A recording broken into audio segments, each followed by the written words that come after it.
नमस्कार। बहुत बहुत स्वागत है आपका। मैं हूं आपके साथ ऋतु ज्ञानवानी।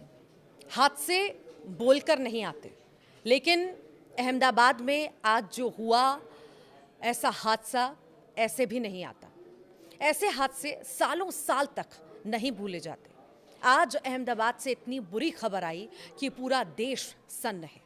जब दोपहर के वक्त अचानक पता चला कि एयर इंडिया का विमान जो अहमदाबाद से लंदन की तरफ जा रहा था, हादसे का शिकार हो गया। हादसे में लगभग 250 लोगों की मौत हो गई है। इसमें गुजरात के पूर्व मुख्यमंत्री विजय रूपाणी भी उन बदनसीब लोगों में से थे जिनकी इस प्लेन क्रैश में जान चली गई। ये सभी लोग आज जब एयर इंडिया की फ्लाइट A171 से रवाना हुए होंगे तो इन लोगों ने कभी नहीं सोचा होगा ये उनकी ज़िंदगी का आखिरी सफ़र है। उन्हें तनिक भी अंदाज़ा नहीं रहा होगा कि ये सफ़र इतना खतरनाक होने जा रहा है। बताया जा रहा है कि टेक ऑफ के तुरंत बाद हवाई अड्डे को पार करते हुए प्लेन एक हॉस्टल की बिल्डिंग से टकरा गया। हादसे के वक्त प्लेन बहुत नीचे उठ रहा था, जिस वजह से ये बिल्डिंग से टकरा गया। हादसे के बाद का मंजर इतना खतरनाक था कि जिसकी कल्पना भी नहीं की जा सकती। ऐसा लग रहा था कि जैसे पूरी फ्लाइट अग्नि कुंड में नहा रही हो। आग के शोलों से घिरी फ्लाइट में 242 जिंदगियां जिंदा जल रही थी। चीख पुकार मची थी, लोग मर रहे थे, लाशें बिखरी पड़ी थी। जिंदा जले शवों को देखने से ऐसा लग रहा था जैसे उनको आग की भट्टी में डाल दिया गया हो। एक एक करके लोग तड़प रहे थे, दम तोड़ रहे थे, और कुछ देर बाद पूरा इलाका शमशान में तब्दील हो गया।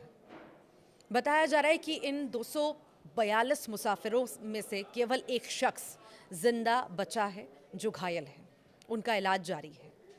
अब इस भयंकर प्लेन हादसे ने पूरे देश को सन्न कर दिया है। खुद गृह मंत्री अमित शाह अहमदाबाद पहुंचे, मौके का जायजा लिया। अब सबसे बड़ा जो सवाल लोगों के दिमाग में चल रहा है तो वो है कि आखिर हादसा हुआ कैसे। क्या यह हादसा किसी तकनीकी गड़बड़ी से हुआ या फिर मानवीय भूल है? क्या प्लेन के पायलटों की चूक की वजह से यह हादसा हुआ है? पिछले कुछ दिनों में एयर इंडिया के विमानों में खामियां नजर आती रहीं और इस हादसे ने एक बार फिर एयर इंडिया की विमानन सेवा पर सवाल भी उठा दिए। जो फ्लाइट हादसे का शिकार हुई वो बोइंग 787-8 ड्रीम लाइनर है, जो पूरी दुनिया में अपनी एडवांस टेक्नोलॉजी और ईंधन दक्षता के लिए जानी जाती है। लेकिन पिछले कुछ सालों में इसमें कई तकनीकी और सुरक्षा से जुड़ी समस्याएं भी सामने आईं। बोइंग 787-8 ड्रीम लाइनर का उपयोग लंबी दूरी की अंतर्राष्ट्रीय उड़ानों के लिए बड़े स्तर पर दुनिया की एयरलाइनों द्वारा किया जाता है और इसे आधुनिक और कुशल विमान माना जाता है। लेकिन इसमें भी खामियां नजर आई हैं। ये फ्लाइट अहमदाबाद से लंदन जा रही थी, यानी उसे लंबी दूरी तय करनी थी और उसके लिए अपने फ्यूल टैंक को पूरी तरह से भरकर उड़ान भरना था। यह प्लेन बोइंग का 787-8 ड्रीमलाइनर मॉडल था। इसमें 2 क्लास लेआउट के साथ कुल 248 पैसेंजर के बैठने की सीट होती है। बोइंग की साइट के अनुसार एक बार में इसके उड़ान की रेंज 13,620 किलोमीटर होती है और इसमें GNX-1B ट्रेंट 1000 इंजन लगा होता है। globalair.com और ग्रुप की रिपोर्ट के अनुसार इस मॉडल की फ्यूल कैपेसिटी लगभग 126 से 127 हज़ार लीटर की होती है।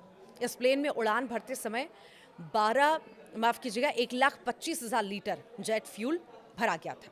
अब इस हादसे की टाइमिंग पर गौर कीजिए।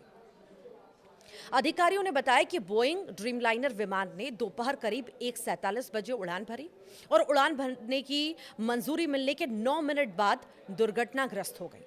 दरअसल इस प्लेन को अहमदाबाद से लंदन पहुंचने में 5 घंटे लगते हैं, लेकिन वो 9 मिनट बाद ही क्रैश हो गई। यानी उसमें पूरा का पूरा जेट फ्यूल जस का तस बचा था।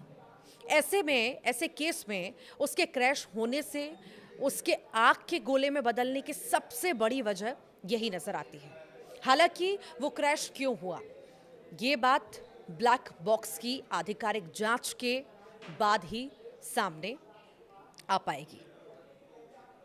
लेकिन इस तरह से इस दर्दनाक हादसे में लोगों की जान चली गई, उनका परिवार बिखर चुका है। लोगों से जुड़ी अब ऐसी कहानियां सामने आ रही हैं जिसे सुनकर किसी का भी मन भर सा जाए। हादसा एक ऐसा दर्द दे गया जो कभी नहीं भूला जाएगा। 12 जून की तारीख इतिहास के पन्नों में काले रंग की स्याही से दर्ज हो गई है।